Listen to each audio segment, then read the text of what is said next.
particularly like to welcome our colleagues from the UK Blue Belt Programme, from the FCDO, from CFAS, and from the Joint Nature Conservation Committee and the Marine Management Organisation as well, and to all of you who have taken the time to join us from across government and across our community in Montserrat. We're a small island with a very large marine estate, and our seas support a lot of livelihoods, biodiversity, tourism, food security, recreation, and our cultural heritage, and they're under increasing pressure from climate change, from competing demands, and the various issues associated with sustainable development. And none of these challenges can be addressed by any one department or organisation working alone on Montserrat. So the Blue Belt Programme gives us an opportunity to strengthen the way we manage our marine environment by improving our evidence, strengthening governance, building local capacity, and working together towards our shared objectives.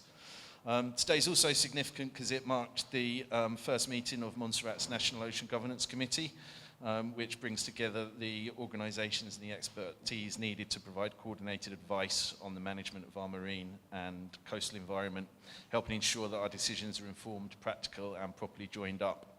So over the next couple of days, I encourage everyone to participate openly, ask questions, and challenge assumptions where necessary, and share your experience. We're not aiming just to have an interesting discussion, but leave with a clearer understanding of our priorities and a practical programme of work that we can deliver together. So, yeah, I thank you all for being here, and look forward to a couple of productive days ahead of us. So, yeah, it now gives me great pleasure to invite our Governor, Harriet Cross, to come and give some special remarks to open the... Welcome back. To the Blue Belt team. It's really good to have you here again, and I know that lots of conversations have been happening in the meantime between your two visits. Loads of good work has happened since January. We've had data that's been pulled together, capacity needs have been assessed, we've now got a draft programme of work that's been pulled together and is up for review today. And most importantly, I think this work has been shaped around Montserrat's own priorities. Blue Belt is obviously a global phenomenon, and I think it's really exciting that Montserrat is part of that global piece of work. But what I really like about it is that it is tailored to Montserrat's needs and the vision that Montserrat and its people have for the future. And that's really to set the scene for today, because we need your input. You need to tell us, actually, that doesn't work for Montserrat. That is not going to work. If you want to achieve this, you're going to need to do this and not this. So I know you won't be shy in giving your opinion and saying how things should be, but I would really encourage you not to hold back. Last month, we marked a significant milestone. So this was the formal announcement that Montserrat had joined the Blue Belt Programme.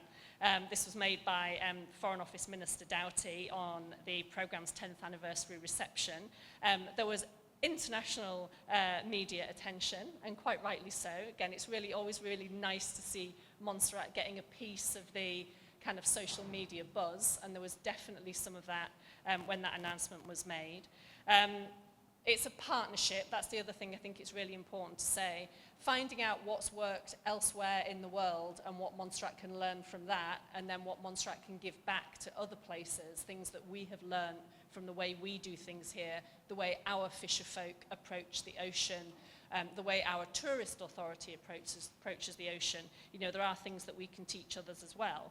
And we are all in this room stewards of a remarkable marine environment. And there's a lot more we can learn about that environment as well. We've got incredible biodiversity. The ocean, of course, stores carbon, it builds climate resilience, and it underpins livelihoods. And again, I know this was a point that myself and Minister Osborne made back in January, that this really is about economic development as much as it is about environmental protections. So we've got a serious responsibility here for the oceans and for our people. I mean, there's some real assets in the ocean that I don't think we have fully explored and we haven't boasted about well enough yet either. So we've got coral reefs, we've got seagrass beds, we've got coastal ecosystems that are supporting better food security, enhanced support for our communities. And I know some of you are really into the detail and you're doing work already, but let's make sure that other people understand it and will get involved as well. Because it's an investment for our children. And I know that there'll be a discussion about education as well, because that was something that I spoke to the team about yesterday, and how we can make sure that young people are proud of the ocean that belongs to them. And I think that's part of what the Blue Belt will bring as well. So Montserrat is the 4th Caribbean Overseas Territory to join the programme, and we've got an opportunity now to show what locally led, practical marine stewardship actually looks like. So not just within the Blue Belt, but actually for the rest of the Caribbean region outside of the Blue Belt as well. I think we can really show off what Montserrat can do. So I hope you will leave here with a clearer, shared roadmap, agreed priorities, defined responsibilities, targeted milestones. You know, we do want to make sure that we assess what we're doing and making sure that it's having the impact that we expect it to have, and that it's genuinely a shared vision. So thanks to the Blue Belt team, and thanks to government ministries and public servants, because I know that you've put in a lot of work.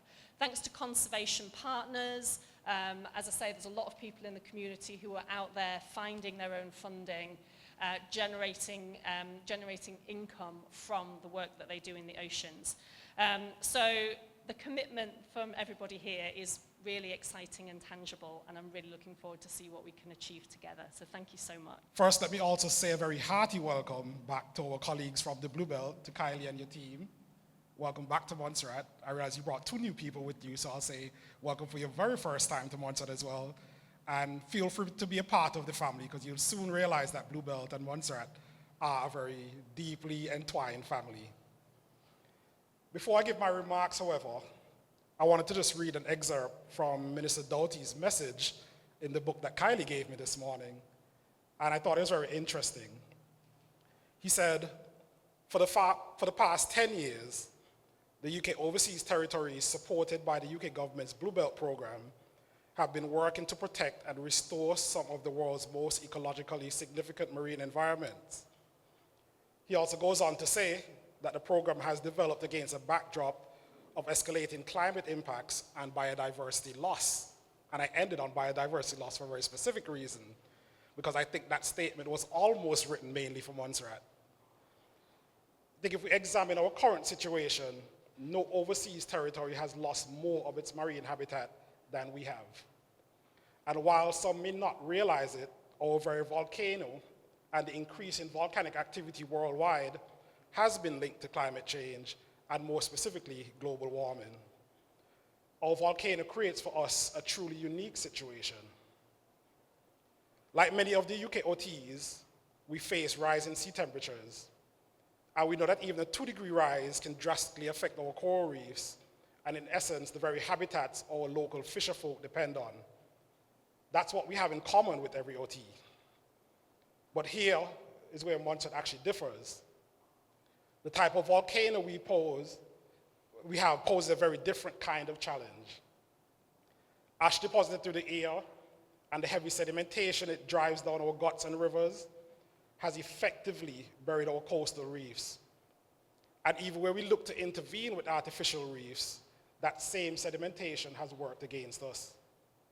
So I believe that Montserrat may be the biggest challenge Blue Belt has faced in its 10 years. But I also believe we will become the poster child and the proving ground for just how effective Blue Belt can be. I'll actually pause just to give you a little joke. During my initiation into politics, I was actually often told that I didn't give myself enough credit for a lot of the things that I do. Now, I'm a biologist by qualification only, and I say by qualification only because I have not actually practiced it other than when I'm in my farm. However, in talking to Kylie and her team, I am confident in the work that Blue Belt will help us to achieve. So I think that I can confidently take credit on this one by saying that I am the first minister in Montserrat to officially engage Bluebelt and sign Montserrat up to the program. It must also be noted here that Bluebelt is celebrating a decade of delivery, but this is Montserrat's very first year. We were officially inducted in June on World Ocean Day, which is very significant. And so my remarks today really is a challenge to Bluebelt and a challenge to us to let us restore and create more of the habitats that we need to protect. I think everyone here would agree with me that our marine environment is not just an abstraction. If we look at it, it feeds our families, supports our fishers, draws our visitors, and buffers us against a change in climate. It has also been shaped by 3 decades of volcanic activity, which means our waters tell a rare story of disturbance, and hopefully with your help, Kylie, one of recovery, and one with lessons that will reach well beyond our shores. To everyone sitting here today and over these coming days, I ask that we be practical, that the work plan we build here on fisheries management, habitat mapping, marine spatial planning, and the strengthening of our legislation be one that we can actually deliver, which is clear in its responsibilities and built around the capacity of our own people. The truest measure of this partnership will not be the documents we produce. It will be the restoration and the management capability we actually leave behind. To the Bluebelt team, thank you for your expertise and the resources that you bring. To our own officers and partners, your knowledge of these waters is the foundation on which everything else rests. On behalf of the government of Montserrat, I think I can actually declare that the workshop is now open. And I do wish us all a productive few days on the scoping exercise. Well, sorry, the scoping exercise was in January. And what I will say here today is that this is where the work now actually truly begins. So thank you to everyone. Thank you, H.E., for your continued support. And again, Kylie, thank you and your team for the work that we'll do in the future. Still getting the hang of that one. I would next like to invite Miss Kylie Bamford from the UK's Foreign, Commonwealth and Development Office just to step up and give us a very brief introduction and overview of the Bluebelt programme. So, very brief introduction to the Bluebelt programme. As many of you are aware, the UK overseas territories are globally significant for marine conservation. Although they are relatively small in land area, they contain over 90% of the UK's biodiversity and include some of the most important marine ecosystems. So as we said, the Bluebelt was established in 2016 and it was originally set up to protect and sustainably manage the environments of the overseas territories, providing local leadership and stewardship with scientific and technical support, making sure that local, regional and international ocean ambition could be achieved.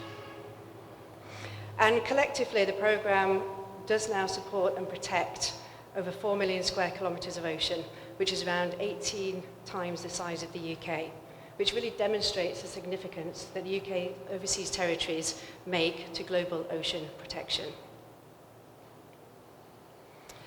And just a quick chart to show where the programme operates. So we have the full Bluebelt programme and we have 2 sub-programmes, one very much based on the science and one on the enforcement and compliance aspect. I think this demonstrates, though, that the broad range of support and where the territories are globally. And these priorities for the territories are very different. The programme's approach remains consistent, supporting locally led marine management through evidence, capacity building, policy development, conservation, compliance, and sustainable use of marine resources. And as both the Minister and the Governor noted, we were delighted to formally welcome Montserrat to the programme in June this year.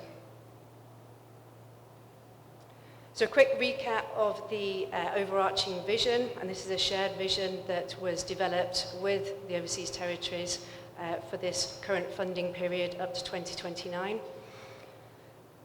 So that shared vision is that the UK overseas territories lead globally in ocean protection while supporting resilient ecosystems, economies and communities. And the programme is structured around 3 interconnecting pillars of nature, climate and people. While conservation outcomes are important, the programme is equally focused on supporting livelihoods, climate resilience, food security, sustainable economic opportunities, and stronger governance.